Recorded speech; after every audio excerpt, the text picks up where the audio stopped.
Hello everyone, I'm Peggy Lynch with the Richmond Association of Realtors bringing you another COVID-19 Realtor Update. This video is being recorded on Wednesday, April 8th, and the information herein is current as of the date of recording. I am here with CDR MLS Legal Counsel Michael Lafayette, who will be answering the questions we've received from you concerning practice of real estate during the COVID-19 outbreak.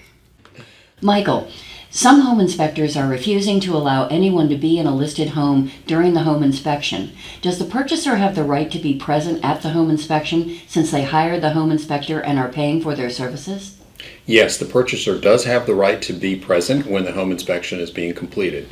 I think a good practical advice would be to call the home inspector in advance to make sure they're okay with being accompanied by the purchaser. If you get any pushback with that, then you may want to have that discussion with the purchaser and say, hey, listen, the home inspector is saying no, they don't want anyone to be present during the inspection, whether the purchaser or the buyer's agent. And so at that point, the purchaser is going to have to make a decision.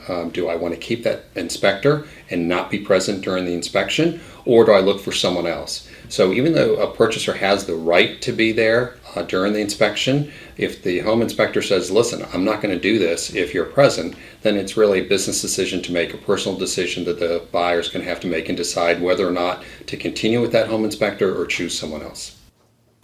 We are hearing that prospective purchasers are concerned that if they attend a showing of a listed property or go to settlement, they will be in violation of the Governor's Executive Order 55. How should realtors respond to this concern? Peggy, that's a great question, and it continues to come up even though it's more than a week since that Executive Order 55 has been put in place. So let's make sure we're crystal clear. The practice of real estate is permitted. It is a professional service that's allowed to continue with the following conditions. You have to be at least 6 feet in separation, and you can't have more than 10 people assembled. Okay, so that is allowed. So our professional services as a realtor and as a closing agent, those services are allowed to continue, and specifically a buyer or seller can continue to work with their agent. So if there is a property that needs to be inspected, or if there's a showing, those activities can continue on. Just remember the 6 foot separation and no more than 10 people gathered together for any type of meeting. So that also means, I would not advise to have open houses. Those should be virtual only. You should not have an actual open house with people coming, and limit the showings to people who are actually interested in the property and have seen the property by virtual tour in advance. So this way you're limiting contact with potential buyers. In an attempt to limit contact, some listing agents are now requiring a copy of a pre-qualification letter to be presented for anyone who wishes to see a listed property. Is this a violation of the prospective purchaser's confidentiality to provide such information? No, it's not. It is not a violation, and so if a seller is interested in having a buyer pre-qualified, just be sure that you ask it of all buyers, and that's more of a fair housing concern. So make sure if you're going to ask one buyer, you ask all buyers for a pre-qualification letter, so that way everyone is treated the same. But requesting that pre-qualification letter is something that is at the choice of the seller, and if that's what they want, that is absolutely fine. If the buyer does not want to produce it, then the buyer doesn't have to buy the property. The buyer doesn't have the right to dictate that it not be included. A pre-qualification letter should really stay with the listing agent and with the seller. That information should not be released. And I don't think you need any type of consent from the purchaser because they have voluntarily turned it over to you. So that is consent in itself by turning that letter over to you. However, as an agent, you should not, as a listing agent, you shouldn't then use that letter or provide it to anyone else other than the seller. And make sure you advise the seller, hey, this is confidential information. Let's keep it amongst ourselves. But as you can see, the purchaser is pre-qualified. There are some sellers who are insisting that the final walkthrough inspections be done virtually rather than in person. Does the CVR MLS purchase agreement require the seller to allow an in-person walkthrough inspection? Yes, paragraph 24E of our CVR MLS purchase agreement is very specific and does allow for a walkthrough. And so a purchaser is allowed to do a walkthrough with their agent to make sure that the property is in the condition that it should be pursuant to the terms of the contract. A seller is not permitted to restrict entry by the purchaser because that right is given to him, again, contractually by paragraph 24E. So if I was a buyer's agent, I would push back on a seller who says, hey, listen, you can only do a final inspection or final walkthrough by a virtual tour. I don't think that's acceptable. And if I was a buyer's agent, I would insist on an in-person final inspection or walkthrough of the property. As more and more services in a real estate transaction move online, can you explain the difference between an e-recording and an e-closing? That's another great question, because I have found that some people are using those terms interchangeably, and they're not the same at all. So let's start off with what an e-closing is, and then we'll jump into the e-recording. E-closing is basically the electronic signature of the closing documents themselves. So very much like what you do on AuthentiSign to have the contract signed, but there's one more element to it. It has to be not only e-sign for the e-closing, but it also has to have e-notarization. So that means a notary has to be present at the time those documents are signed. So it's not as simple as just doing an AuthentiSign, click here, click here. A notary has to be present. Also, the recipient, in other words, the buyers who are actually signing off on these documents in an e-closing, have to be visually present for the notary. That means they're going to have a laptop or some type of computer that has a camera and microphone, and be able to identify themselves and be able to speak and be seen by the notary, and vice versa with the notary. They also have to have their identification ready to be able to show it on screen to the notary. So bottom line is that purchaser has to have the technology and the connections to the internet, has to have the equipment, again with a good camera and a microphone, so that they can be present in a laptop, very much like a Zoom meeting. And then the software has to be enabled to allow the purchaser to sign off on the documents. I will tell you, on the practical sense, very few lenders are offering e-closings. I myself have been in contact with several lenders, and many or most in the Richmond area are not offering e-closings.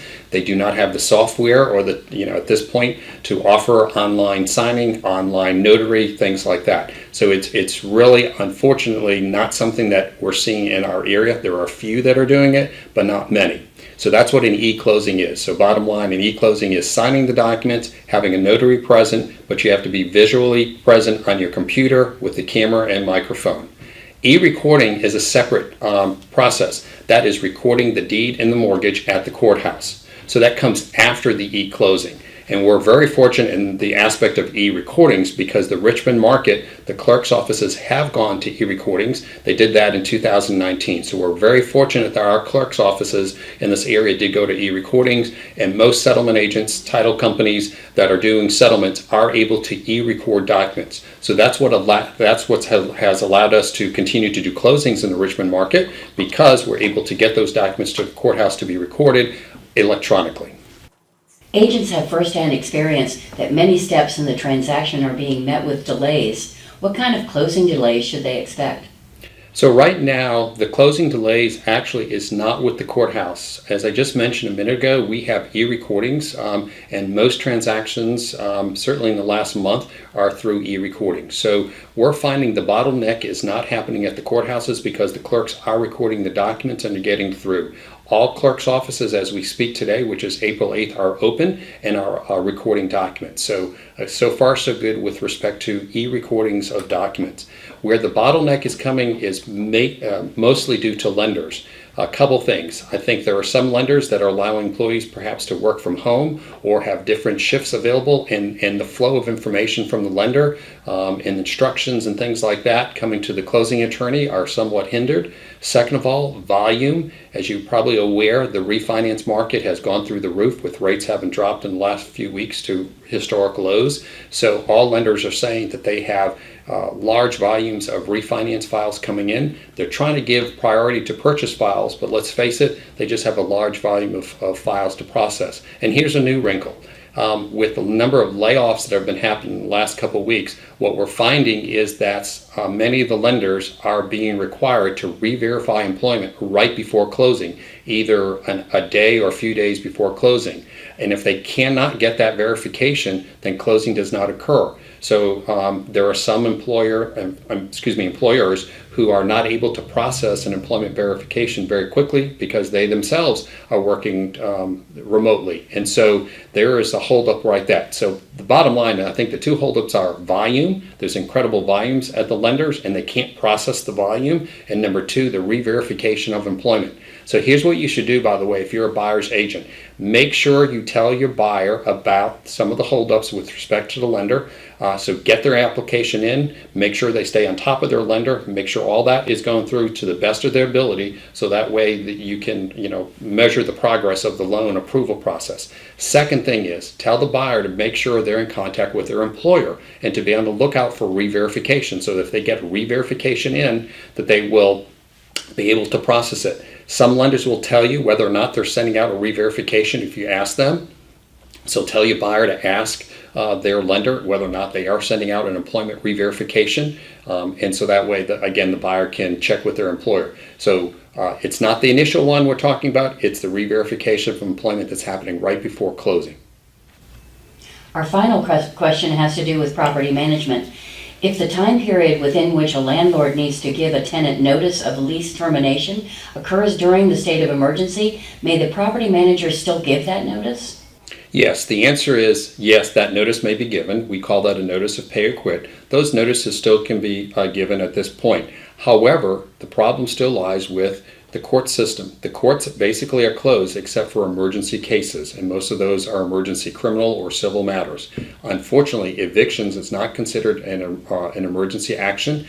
Technically, they're called unlawful detainer actions, so they have to be filed. Those are on hold, like most other civil cases. So even though if you send out the notice of pay or quit, the problem is you cannot even file in court at this point, or if you file, you're not getting a date. They're not assigning dates. So it is many months out that you'll be able to get any type of court date to pursue the eviction of the tenant. So the advice is work with the landlord, work with the tenant, try to work things out, whether rent is delayed or deferred or abated, different things like that. Go ahead and try to work it out amongst yourselves, because it's going to be a long delay before the landlord can get into court with respect to that particular tenant. And by the way, last piece of advice, when it does come to the property management or any changes, if you are deferring rent or abating rent or doing anything different, make sure that's in writing.